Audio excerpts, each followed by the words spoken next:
Okay, so this is the same basic recipe as I've done a time or two previously. The biggest difference here for this batch of summer sausage is the method of cooking. We're going to use the Lonestar Grillz Offset, as I indicated. So let's just get this put together. So I've got 5 pounds of ground beef. It's convenient. It comes in a tube from the grocery store. So here's what we're going to add. We have 5 teaspoons of kosher salt. We have 2.5 teaspoons of mustard seed. 2.5 teaspoons of coarse black pepper. And 2.5 teaspoons of garlic salt. Now you could also add a teaspoon of liquid smoke. You could totally do this in your oven. Used to do it in the oven. My family did when I was growing up all the time. We didn't have smokers and things like that. Because I'm doing this in a smoker, especially an offset smoker, I am skipping the liquid smoke, but you could totally add it. And it'd be 2.5 teaspoons is what the recipe would call for. I think I might have said 1, but 2.5 teaspoons. The last thing we're going to add is a teaspoon of Prague Powder #1 or curing salt or pink curing salt. This is optional. I like to add it. Makes it last longer, gives it a nice color. Some people don't like this, they're afraid of it. You don't have to put this in at all, but I am going to put it in. And I'm using, again, 1 teaspoon, and that is based on the directions from the packaging of the curing salt. 1 teaspoon per 5 pounds of meat. Now we're just going to mix it. Just going to mix it thoroughly, get everything incorporated. This takes a little while.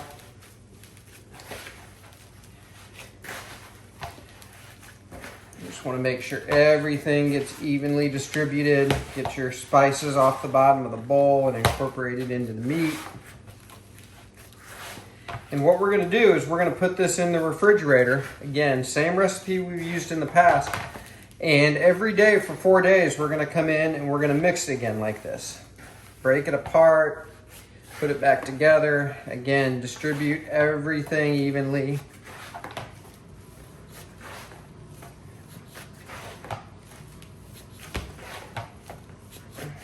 There. I probably got a few more minutes of doing this. Just want to make sure it's really mixed well. So I'll continue this and we'll get this put in the refrigerator and we'll bring you back for at least 1 mix out of the next 4 days before we put it on the smoker. So we'll see you in a day or two.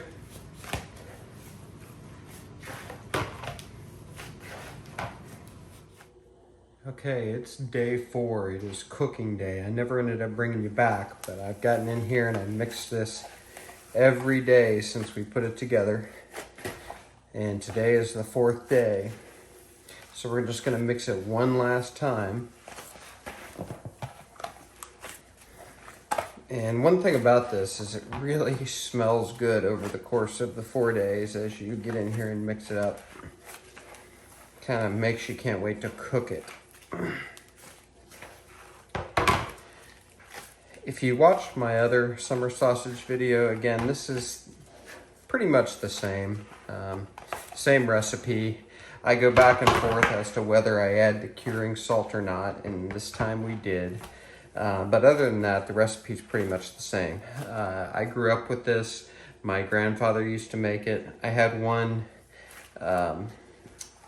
keyboard warrior tell me this wasn't summer sausage, and my response is, well, to me growing up it was. So whether it meets the letter of the law, I'm not sure. But the great thing about this is, you know, you don't have to have all of the sausage making equipment, though I've done this in a casing before. And it tastes great and it's awesome on a cracker. So what I'm going to do is weigh out 1 pound chunks of this. So there should end up being about 5. So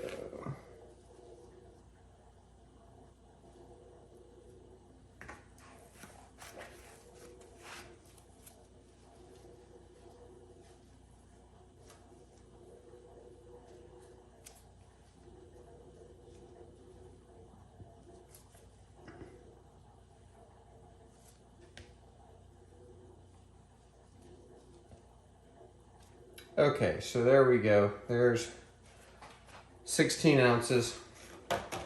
And I'm just gonna put this off to the side, and I'm gonna weigh out 4 more of these and get 5 total separate pound rolls of this sausage. And I'll bring you back and show you how we're gonna shape this.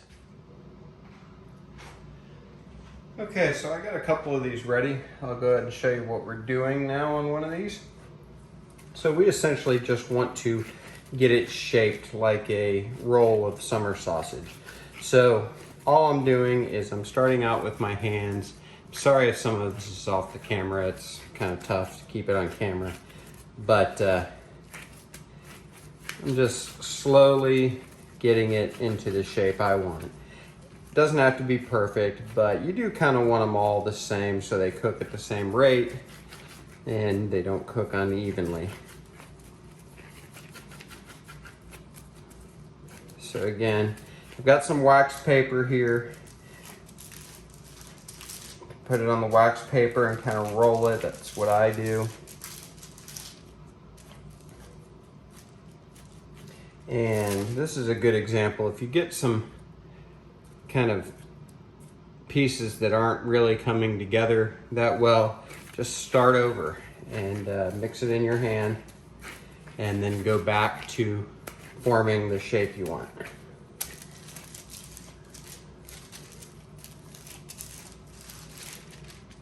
There's no trick to it.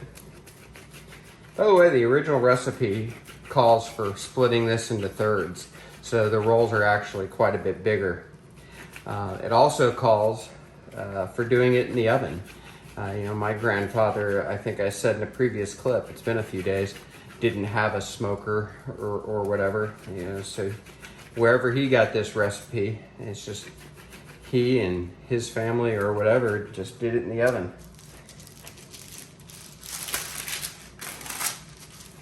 And that's the way I've done it in the past. But today, we're doing it on the offset. All right, so there, we kind of got the shape we want.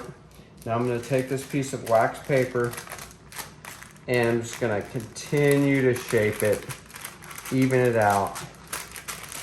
When I get it where I want it, we're just gonna roll it up. And I'm gonna go ahead and twist the ends. Because this is gonna go back in the fridge for a little bit while we get our smoker set up. So that's what I'm doing. I got 2 more of these to do, and then we'll get the smoker going and see you in a few. All right, so here's our plan. I've got about 12 charcoal briquettes just to get a coal bed going. And then under the smoker, I've got a ton of oak chunks and wood splits. Some of the splits are a little big for this, I think, so I'll have a hatchet on hand and I'll be splitting the splits into smaller splits. The idea here is to keep this definitely below 200, but I'm shooting for 175 as my target temperature for this. Gonna be long, low, and slow. I'm gonna bring these up to 160 to 165 internal, and I am gonna monitor one of them with my ThermoWorks signals. I'm also going to use the ThermoWorks signals to monitor the ambient temperature of the cooker. Since this is going to be such a long day, I want to be able to monitor it from my phone. So I'm going to get this tumbleweed started.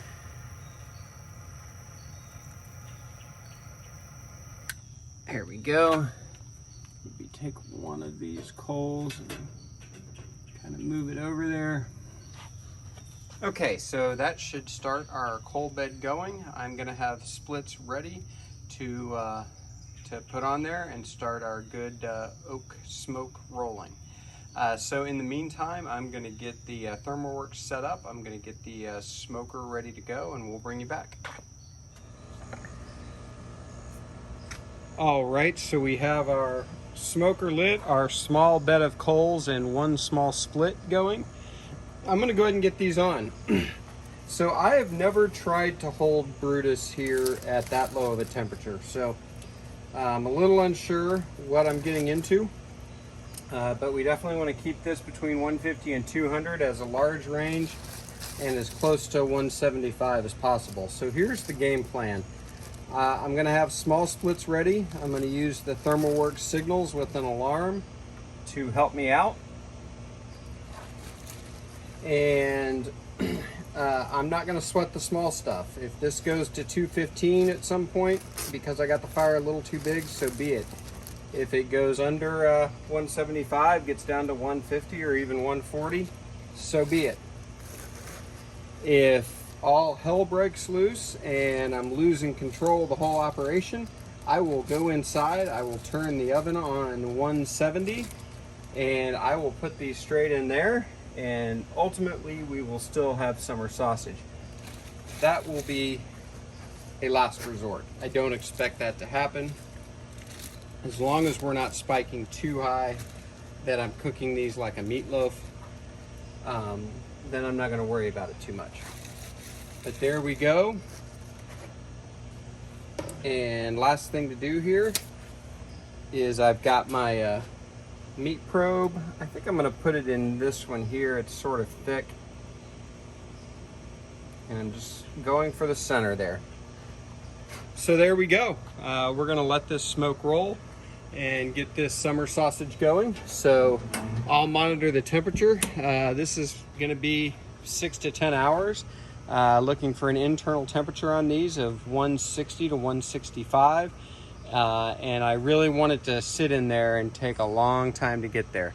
So we'll bring you back soon and we'll check in.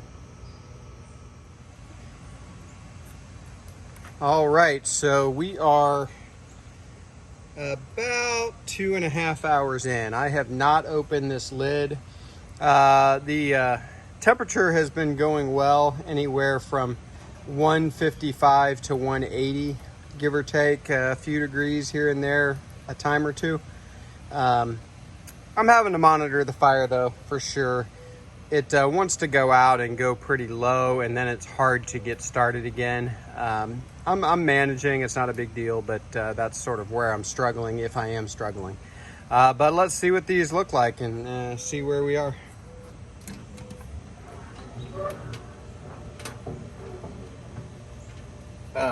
They look great. That color is outstanding. Really happy with that. Smoke is clean. So this is good. This is good. I'm gonna get this lid shut. The ThermalWorks is already telling me that my temperature is dropping significantly. So we'll get this shut. We are at about 120 degrees internal. So we've got about 45 degrees to go, and that's after about 2.5 hours. So we'll bring you back probably about when these get done. I don't think there's going to be much else to see. I thought about turning these, but I think I'm just going to leave them. So we'll bring you back. Okay, so our ThermalWorks probe is showing that we are at temperature about 163, which is close enough. You know, being ground meat, it is got the cure, but I want to definitely take it up to 165, and this should carry over a couple of degrees for sure. So we're going to check another one just to be safe with the ThermalWorks ThermaPen 1, and then I would imagine we're taking this off. So let's take a look. Wow, look at that color. Man, those look gorgeous. So let's see where we are here. 165 on the nose, just crept up to 166. We're taking these off. Looks great. So we're just going to put these on the cutting board here and get them inside, and it'll be important that we let these cool completely. So I'm not going to touch these for at least 2 or 3 hours, and then we will bring you back and cut into one and take a taste. All right, our summer sausage has been cooling now for more than 2 hours. Total cook time to get to 165 degrees was 6 hours and 45 minutes. That took it almost to exactly 165. The average temperature on the cooker was 179. My ThermalWorks told me that. I did pretty well keeping it in the temperature range I wanted. It's hard to keep a cooker that low without your fire going out and having a hard time getting it relit. But I did pretty well. Learned some tricks for the next time for sure, which I'll share in a next video when I try to go that low again. But for now, we're just going to try this. So I'm just going to cut one of these right in half. Look at that color. I hope that's coming through on the camera. That's absolutely gorgeous. That to me is what summer sausage should look like. And for the keyboard warriors out there that want to tell me this isn't summer sausage, and maybe this channel isn't for you. But let's give this a try.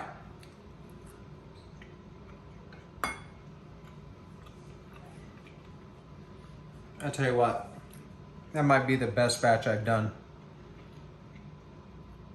That's great. Put that on a cracker with some cheese. It's a great appetizer. Couldn't be easier. Give this a try. Just need a few days, some ground beef, and a handful of ingredients. And really easy to do. You can totally do this in your oven. You don't have to do it on the smoker at all. I've done it in the oven plenty of times.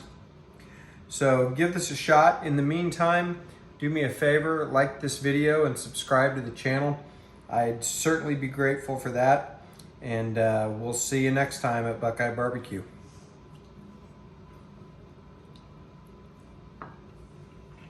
Oh my goodness, that's freaking good. Honey, you gotta try this.